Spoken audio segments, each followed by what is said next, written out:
Assalamualaikum dear students. Today's topic is composition, powers and functions of Prime Minister of India.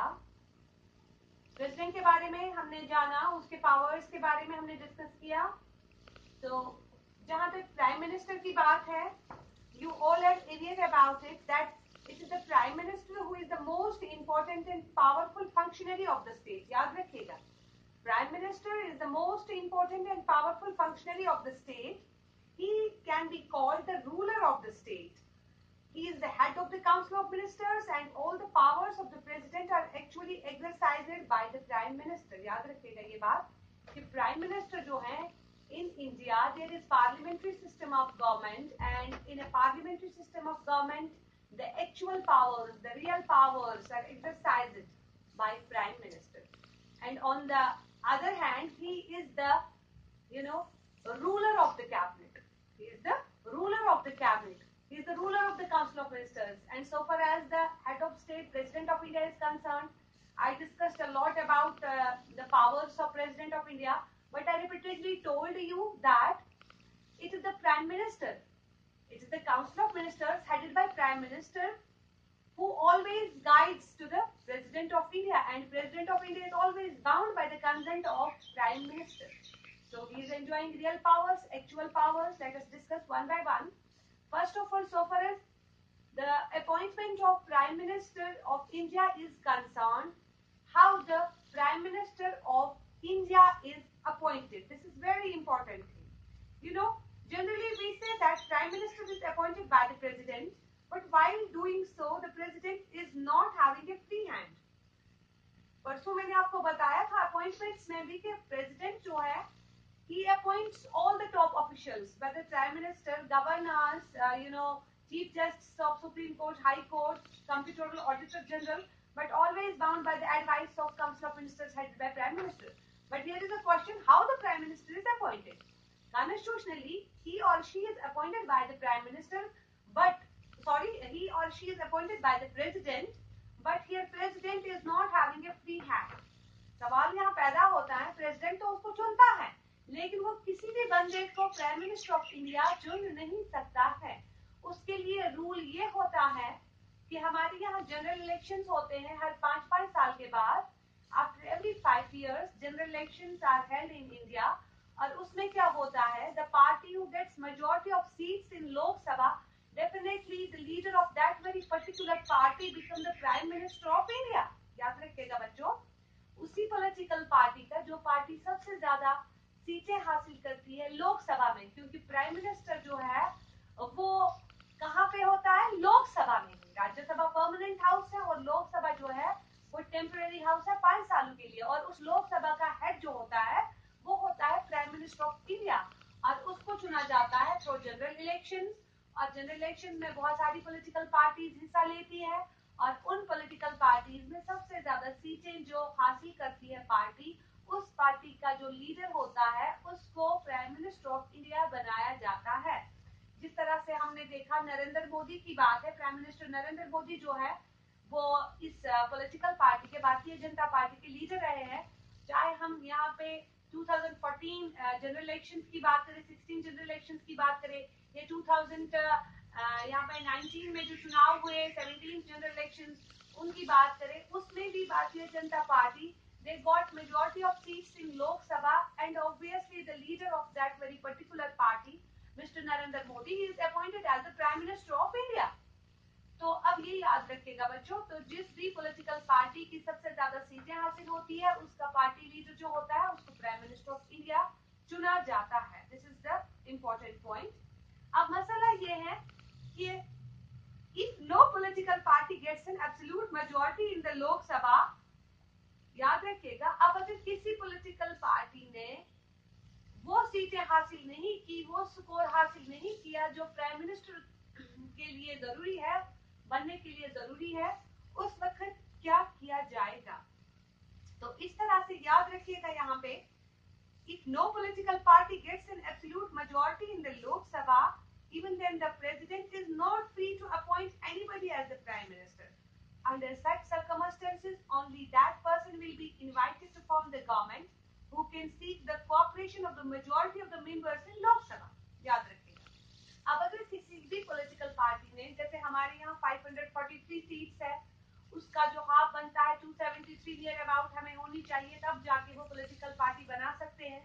अब अगर किसी भी political party ने 273 सीटें हासिल नहीं की, उसने 200 सीटें हासिल की या 220 सीटें हासिल की है, 250 भी हासिल की है, लेकिन यहाँ पे वो इस काबिल नहीं है कि वो सरकार बना सके, उस वक्त क्या किया जाता है, उस वक्त प्रेसिडेंट ऑफ इंडिया उनको टाइम देगा कि जो भी पार्टीज वहां होंगी, चाहे लीडिंग पार्टी हो चाहे अपोजिशन में पार्टी हो, वो वहां पे दूसरी पॉलिटिकल पार्टीज को के साथ कोऑपरेट करके, यानी कोएलिशन गवर्नमेंट जिसको हम कहते हैं, जब when two or more than two political party join hands together and form a government, that is known as coalition government है, फिर मिलीजुली सरकार बनती है। तो अब अगर किसी के पास 220 सीटें हैं लेकिन वो कोऑपरेशन हासिल नहीं कर पाते हैं दूसरे लीडर्स की, और वो उनके साथ गठबंधन नहीं करना चाहते हैं, जबकि कोई यहाँ पे 200 वाला ही है या 190 वाला ही है, लेकिन उसको दूसरी पार्टी जो है वो उसको बराबर सपोर्ट देके 273 सीटें वो बना सकता है, तब उस वक्त प्रेसिडेंट ऑफ इंडिया उसी पॉलिटिकल पार्टी को इनवाइट कर सकता है कि वो सरकार बना ले और उसी में से वो लीडर अपॉइंट कर सकता है। तो ये बात याद रखिएगा। Then there is term of office। अब यहाँ पे प्राइम मिनिस्टर जो है ये कितने सालों के लिए हम इसको चुनते हैं। जनरली तो हम कहते हैं कि हमारे यहाँ 5-5 साल के लिए चुनाव होते हैं, लेकिन हम ये भी कहते हैं कि प्राइम मिनिस्टर जो है वो हमने 5 साल के लिए चुना, बट ऐसा कुछ नहीं है। The prime minister does not have a fixed tenure of office, he remains in office as long as he enjoys the support of the majority party. Prime minister जो है जब तक उसको मेजॉरिटी पार्टी सपोर्ट करेगी तब तक वो prime minister रहेगा। एट द मोमेंट ही और she will lose the vote of confidence, तो उसी वक्त वहां पे क्या किया जाता है, वो सरकार टूट जाती है। याद रखिएगा, जनरली 5 साल के लिए चुनाव होते हैं, और अक्सर ये प्रॉब्लम देखी गई, हमने पिछले इतने चुनाव हिंदुस्तान में हुए उनमें हमने देखा जब कोएलिशन सरकारें बनी तो बार बार वो टूटी, क्योंकि हमारे पास हिस्ट्री और हमारे पास जैसे फिगर्स है, चाहे 96 चुनाव की हम बात करें, 98 चुनाव की हम बात करें, कहीं पे 13 दिन की सरकार रही देवी गौड़ा की, प्राइम मिनिस्टर देवी गौड़ा की, तो कहीं पे अटल बिहारी सरकार रही 11 महीने की, तो फिर नए चुनाव कराने पड़े, मिड टर्म पोल्स हुए यहाँ पे। तो हमारे यहाँ ऐसी भी विटनेसेस है कि जब 5 साल इन्होंने पूरे नहीं किए because of vote of no confidence, क्योंकि इनको एतमाद का वोट हासिल नहीं मिला।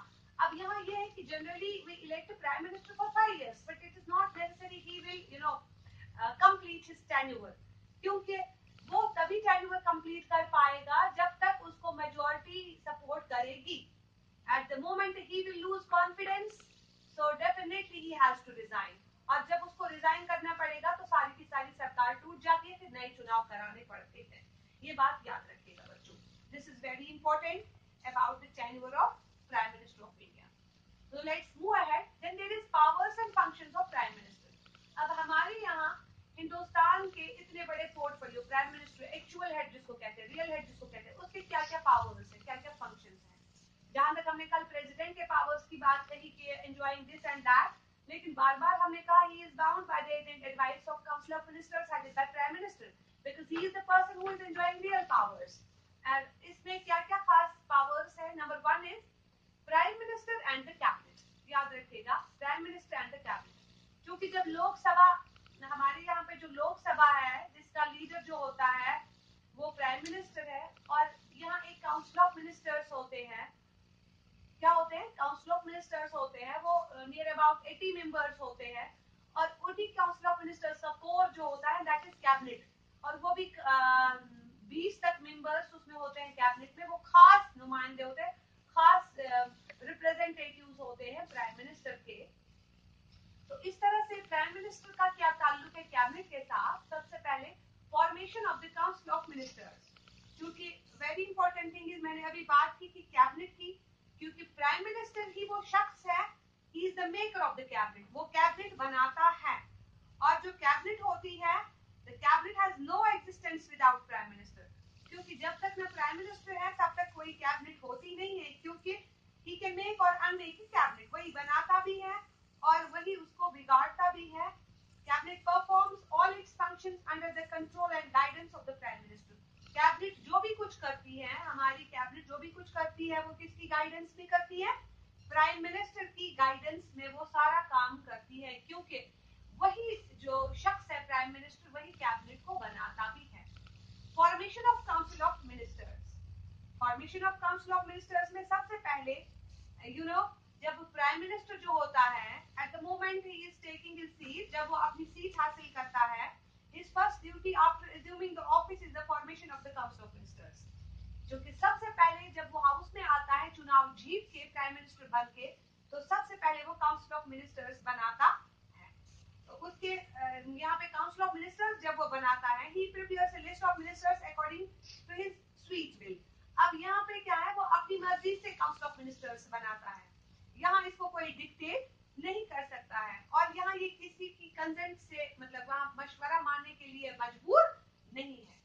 तो he has a free hand in the selection of ministers, किसको मिनिस्ट्री दे किसको नहीं दे, यहाँ ये he is having free hand। याद रखिएगा, ये खुद ही काउंसिल ऑफ मिनिस्टर्स को चूज करता है, जो कि इसका पहला फॉरमोस्ट फंक्शन है, first and foremost function, to make the council of ministers, to form the council of ministers. अब जब इन्होंने सबसे पहले काउंसिल ऑफ मिनिस्टर्स बनाई, बंदों को यहाँ पे मिनिस्टर्स बनाया, उसके बाद distribution of portfolios.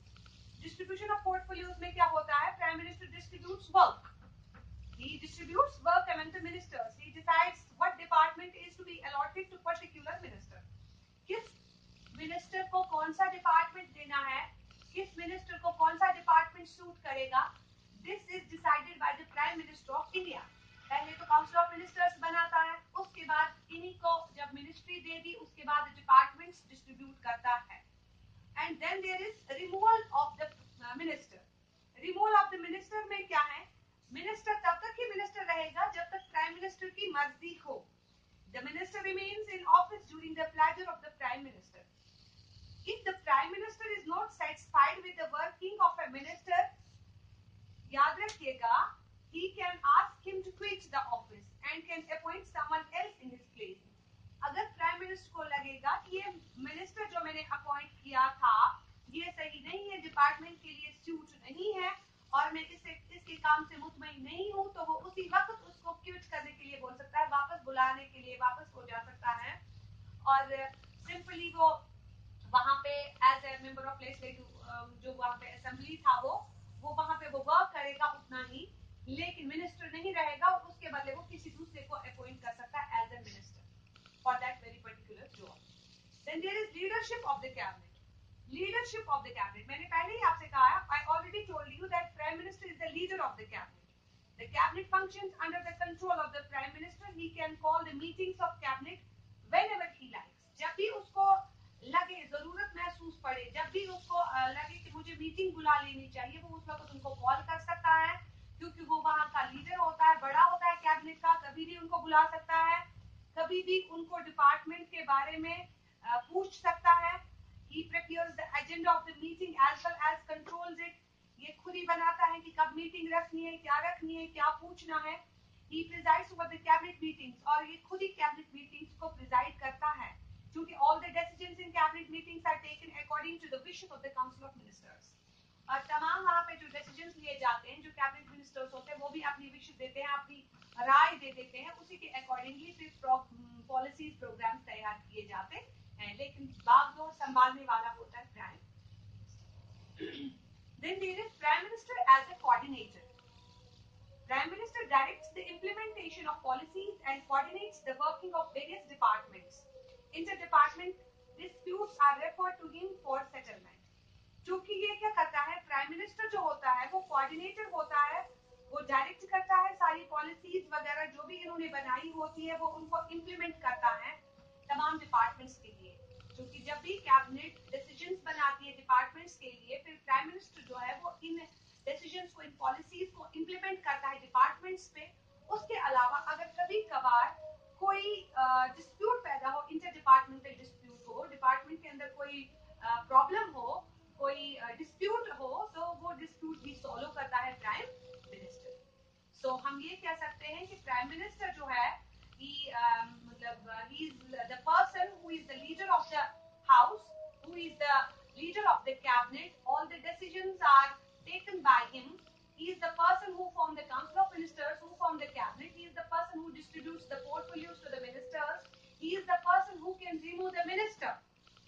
is not satisfied with his job, and he is the leader of the cabinet as well as the coordinator. He is the coordinator because policies, no doubt, policies are made by cabinet or council of ministers, but he is the person who implement all these policies. In spite of all these things, if he feel that there is somewhere dispute in any department, he is the person who can solve this dispute. मेरे ख्याल में आज के लिए इतना ही, कल हम आगे बढ़ेंगे, तब तक के लिए अल्लाह हाफ़िज़।